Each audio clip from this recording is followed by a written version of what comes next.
السلام عليكم ورحمة الله وبركاته. هذه القصيدة رثاء في الوالد عباد علي أحمد مصلح الماوري، وهي تعزية من الشاعر النصر يحيى علي الماوري، ومرسلة إلى أولاد عمه المقيمين في الولايات المتحدة الأمريكية.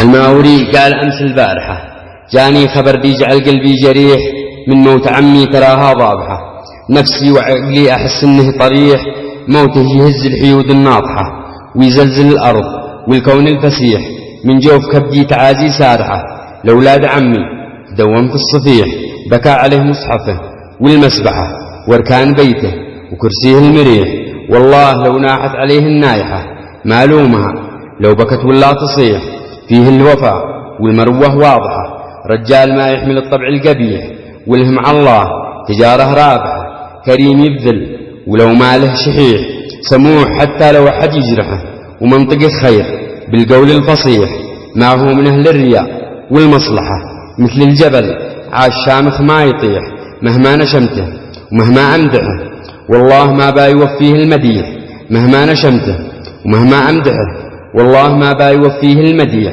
يا رب سالك بسر الفاتحة وسر طه وموسى والمسيح تغفر ذنوبه، وسالك تفرحه يحيا في الخلد هاني مستريح، تنير قبره وعفوك تمنحه وجنبه من جهنم واللفيح، ربا رجاجيل حره صالحة ذي يسلكوا مثله الدرب الصحيح، فيصل ونصر يالصقور الجارحة هم منبع الطيب والطبع المليح، ومحمد الجيد قلبي مطرحه، أما